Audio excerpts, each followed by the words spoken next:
Momento de leer. Así que continuamos con Frankenstein y Mary Shelley.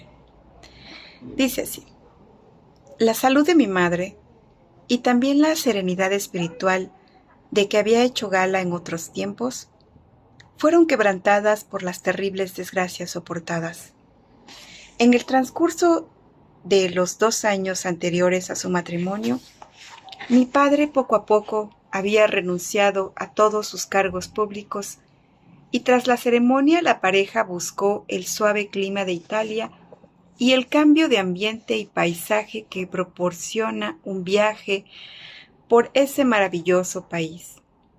Mi padre estaba convencido de que, con ello, la joven desposada volvería a hallar su vitalidad perdida. Después recorrieron Alemania y Francia.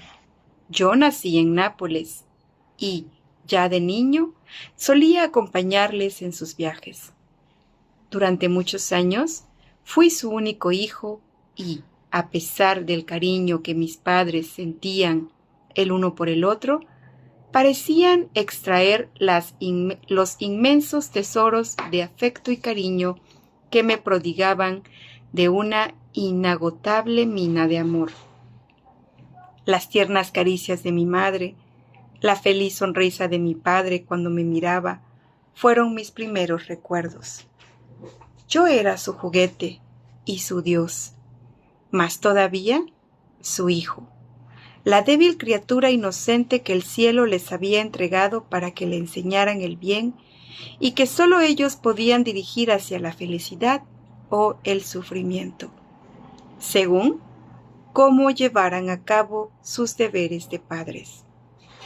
Con la profunda conciencia de lo que debían al ser que habían engendrado y merced también a los caudales de afecto que poseían, no es difícil pensar que, en todos los instantes de mi infancia, obtuve de ellos continuas lecciones de paciencia, de caridad y de autodominio.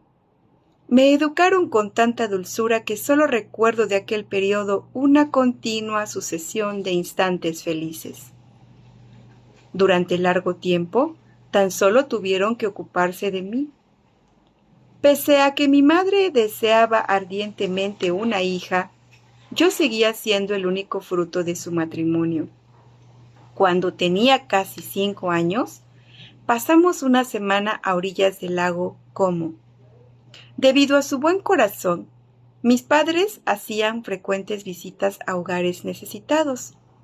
Esto era para mi madre algo más que un deber, era una necesidad, una pasión. Recordando sus propios sufrimientos y la forma como había sido socorrida, se creía obligada ahora a ser el ángel custodio de los menesterosos. En uno de sus paseos llamó su atención una cabaña de apariencia en extremo mísera, escondida en el recodo de un pequeño valle. A causa de la horda infantil que jugaba ante ella, todo parecía delatar la más absoluta pobreza. Cierto día, hallándose mi padre en Milán, mi madre regresó a aquel lugar llevándome con ella. Encontró allí, curtidos por el trabajo y la intemperie, a un campesino y su esposa que daban de comer pobremente a 5 chiquillos, a todas luces hambrientos. Uno de ellos atrajo enseguida su atención. Era una niña que parecía pertenecer a otro mundo, a un mundo distinto al de los demás. Robustos niños de oscuros ojos. Por el contrario, la pequeña era fina y rubia. Su cabello tenía el color y el brillo del oro. Y por sobre la pobreza del vestido, le prestaba una aureola de distinción. Su frente serena y bien dibujada, sus ojos azules y límpidos, sus labios y la forma de rostro estaban tan llenos de sensibilidad y ternura que nadie podía mirarla sin ver en ella un ser extraordinario. como una criatura enviada por el cielo cuyos rasgos tenían algo de angélico. El campesino, dándose cuenta de que mi madre miraba a esa adorable criatura con asombro y admiración, le explicó espontáneamente su historia. No era hija suya, sino de un noble milanés. Su madre, alemana, había muerto al nacer la niña, que, por su parte, había sido confiada a aquellas buenas gentes tiempo atrás. Cuando su situación no era tan precaria, hacía poco que habían contraído matrimonio y acababa de nacer su primer hijo. El padre de la niña era uno de aquellos patriotas educados en el culto a la antigua gloria de Italia. Era un Schiavi, Ognor Frementi, que luchaba para conseguir la liberación de su patria. Fue víctima de su valor. Se ignoraba si había muerto o si penaba en las prisiones austriacas. Sus propiedades habían sido confiscadas y su hija había quedado por consiguiente huérfana y en la mayor miseria. Creció al lado de sus padres adoptivos, en aquella misérrima choza, donde su belleza parecía más insólita que la de una rosa de jardín que hubiera florecido entre malas hierbas. Cuando mi padre regresó de Milán, la encontró jugando conmigo en el hall de nuestra villa. La visión inesperada de aquella niña más bella que un querubín, cuyo cuerpo y movimientos eran más gráciles y hermosos que los de una gacela, le fue pronto explicada. Con el consentimiento de mi padre, mi madre convenció a los campesinos para que le confiaran el cuidado de la niña. Amaban profundamente a la pequeña huerfanita y consideraban su presencia como una bendición, pero comprendieron que no tenían razón para mantenerla en la miseria y la necesidad ahora que la providencia ponía a su alcance una protección mucho más poderosa. Consultaron al cura del lugar y pronto Elizabeth Lavenza vino a vivir con nosotros. Fue más que una hermana, fue la dulce compañera de mis juegos y mis estudios. Todos querían a Elizabeth, y este cariño era para mí, que lo compartía, un orgullo y una alegría. La víspera del día en que debían traerla a casa, mi madre me había dicho bromeando: Tengo un hermoso regalo para mi pequeño Víctor. Mañana se lo daré. Y cuando a la mañana siguiente me presentó a Elizabeth como el regalo prometido, yo, con infantil seriedad, creí sus palabras al pie de la letra y tomé a Elizabeth como mía para protegerla, cuidarla y quererla. Gozaba de las alabanzas que le dirigían como si fueran hechas algo que me pertenecieran. Nos llamábamos familiarmente primo y prima, y no existen palabras que puedan expresar lo que sentía por ella. Era mejor que una hermana, y hubiera deseado no separarme jamás de ella. Crecimos juntos. Apenas si nos llevábamos un año, y no creo necesario indicar que nunca un desacuerdo o una envidia nos hizo reñir. Nuestro comportamiento estaba hecho de la más completa armonía. La diferencia y el contraste que existía entre nuestros respectivos caracteres, en vez de separarnos uno del otro, nos unía más. Elizabeth era de naturaleza más tranquila e introvertida que la mía. Sin embargo, pese al ardor que me poseía, era más capaz de concentrarme y mi ansia de saber sobrepasaba en intensidad a la suya. Amaba las elevadas creaciones, los poetas, y encontraba abundante material de asombro y admiración en los impresionantes paisajes suizos que rodeaban nuestra casa. Todo le sorprendía: las sublimes formas de las montañas, el paso de las estaciones, el estallido de las tempestades y la serenidad de los campos, el silencioso invierno y la vida tumultuosa de nuestros veranos alpinos. En tanto que mi compañera contemplaba calmadamente los aspectos hermosos de las cosas, Yo prefería en cambio el placer de investigar su causa más oculta. El mundo era para mí un secreto que aspiraba a descubrir. La curiosidad, la más tenaz investigación de las leyes secretas de la naturaleza y la alegría que me embargaba al encontrarlas. Son, en efecto, las primeras sensaciones de las que guardo memoria. Cuando nació un segundo hijo, ya tenía a la sazón 7 años. Mis padres renunciaron a su vida de viajes y se instalaron en su país natal.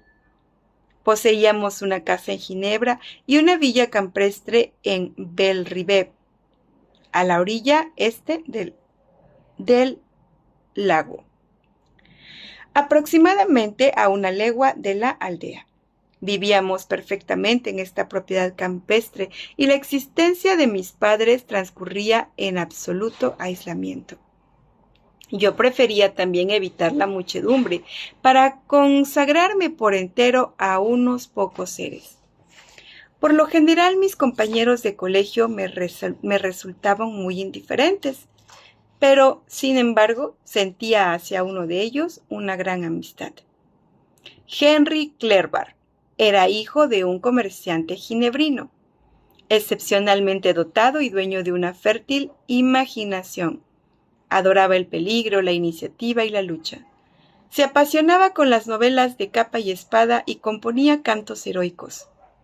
Llegó a escribir narraciones de hechizamientos y aventuras caballerescas y quiso hacernos representar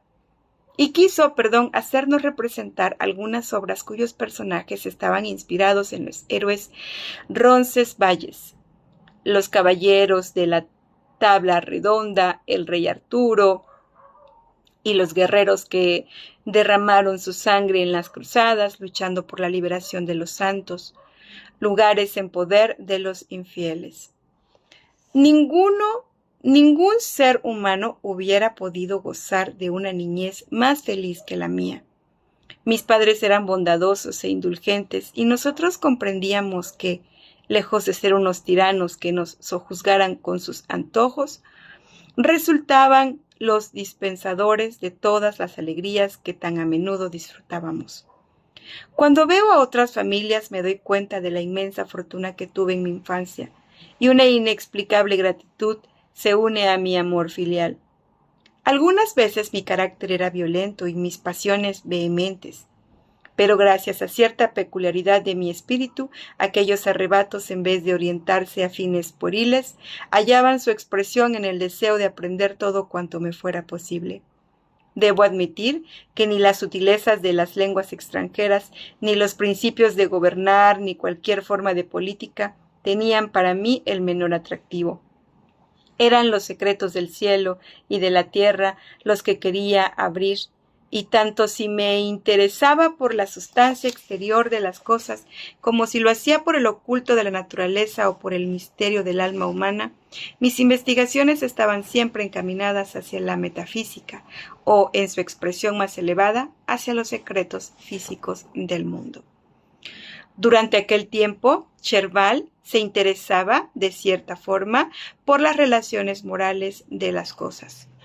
El periodo activo de la vida, el valor de los héroes y las acciones humanas eran su campo predilecto.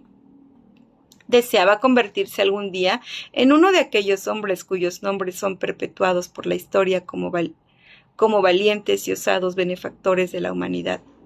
La hermosa alma de Elizabeth relucía en nuestro hogar como una llama sagrada en el interior de un santuario. Su cariño nos pertenecía, su angelical sonrisa, su dulce voz, la mirada de sus ojos celestes estaba siempre presente para bendecirnos y guiar nuestra existencia. Personificaba el más dulce y atractivo amor. Mis estudios hubieran podido amargarme, me hubiera encolerizado muchas veces a causa de la vivacidad de mi carácter si ella no hubiese estado allí para comunicarme algo de su dulzura. Y Clerval, el mismo Clerval, no hubiera podido ser tan exquisitamente humano, tan atento en su generosidad, tan desbordante de bondad y de ternura, pese a su pasión por las aventuras, si ella no le hubiese transmitido la auténtica belleza del bien para que pudiera hacer de él la meta de sus sueños caballerescos. Experimento un gran placer al evocar estas imágenes de mi infancia, cuando la adversidad no había corrompido aún mi espíritu y cambiado mis brillantes visiones de utilidad universal en sombríos y mezquinos pensamientos personales. Pero, esbozando el cuadro de mi niñez, trazo también el de los acontecimientos que, paso a paso, me conducirían hasta el relato de mi tortura. Pues cuando intento averiguar cómo surgió esta pasión que dominara mi destino, la veo nacer como un riachuelo silvestre de fuentes recónditas y casi olvidadas, para henchirse hasta ser el torrente impetuoso que había de aniquilar todas mis esperanzas y alegrías. La filosofía natural ha forjado mi destino. Es preciso, pues, que le explique los hechos que determinaron mi preferencia por esta disciplina. Contaba 13 años cuando realicé con mi familia una excursión a un balneario termal cercano de Tonon. El mal tiempo nos obligó a permanecer encerrados durante todo el día y encontré por casualidad en el albergue un volumen de las obras de Cornelius Agrippa. Lo abrí lleno de aburrimiento, pero los maravillosos hechos que allí se narraban cambiaron pronto mi indiferencia en entusiasmo. Tuve la seguridad de que una luz nueva venía a iluminar mi cerebro. Exaltado por la alegría de mi descubrimiento, corrí para comunicárselo a mi padre, que, echando una mirada distraída sobre el título, dijo: «Vaya, Cornelius Agrippa. Víctor, hijo mío, no pierdas el tiempo leyendo tales tonterías». Si en lugar de hacer semejante comentario mi padre se hubiera molestado en explicarme que los principios de Agripa no tenían ningún valor, que existía una concepción moderna y científica cuyas posibilidades eran infinitamente superiores a las de las antiguas teorías, porque estas últimas eran solo quimeras, mientras que las primeras eran ciertas y positivas, yo me hubiese sentido satisfecho y hubiera perdido mi interés por Agripa. Hubiera llenado mi imaginación, siempre despierta, retornando con renovado ardor mis estudios, e incluso es posible que mis ideas posteriores jamás hubiesen tomado aquella dirección que terminaría por arruinarme. Pero la falta de interés con que mi padre contempló el volumen me convenció de que no conocía su contenido y proseguí, por lo tanto, leyendo con la misma avidez que al comienzo. De vuelta a casa, mi primer pensamiento fue conseguir las obras completas de Cornelius Agrippa y, enseguida, las de Paracelso y Alberto el Grande. Leí y estudié con entusiasmo las fantasías de estos escritores que eran, a mis ojos, tesoros que, excepto yo, poca gente conocía. He dicho ya que siempre había estado imbuido del fervoroso deseo de penetrar los secretos de la naturaleza. A pesar de las apasionantes investigaciones y los maravillosos descubrimientos realizados por los filósofos modernos, mis estudios sobre estas materias siempre me habían decepcionado y dejado insatisfecho. Se ha dicho de Sir Isaac Newton que, frente al gran océano inexplorado de la verdad, se sentía como un niño que recogiera pequeñas conchas en la playa. Aquellos, sus sucesores que se enfrascaron en las diversas ramas de la filosofía natural y que yo había leído, aparecían a mis ojos infantiles como dedicados a una tarea semejante. El ignorante campesino capta los elementos que le rodean y se familiariza con su utilización práctica. El más sapiente de los filósofos, apenas si le aventaja en algo, ha descubierto en parte la verdadera faz de la naturaleza, pero su estructura inmortal es todavía para él un misterio y una fuente de asombro. Pude estudiar, disecar, dar nombres, pero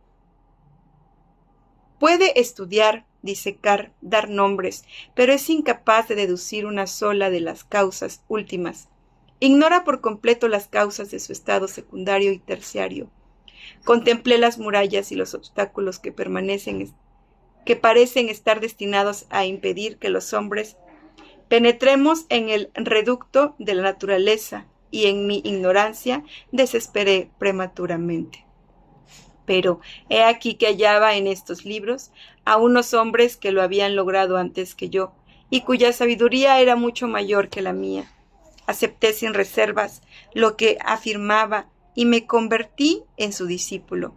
Esto puede parecer extraño en pleno siglo XVIII, pero si bien estaba sometido a la rutina de los estudios normales en las escuelas de Ginebra, era en gran parte autodidacta era autodidacta en este aspecto. Mi padre no poseía un espíritu científico y tuve que satisfacer mi ansia de sabiduría andando a trompicones como un muchacho ciego. Conducido por los nuevos maestros que había elegido, partí lleno de ardor a la búsqueda de la piedra filosofal y del elixir de la vida. Centré pronto mi interés en este último. La riqueza no era, a mi entender, más que una meta inferior, pero qué gloria obtendría con mi descubrimiento si conseguía liberar al organismo humano de la enfermedad y hacer del hombre un ser invulnerable a todo, menos a la muerte violenta.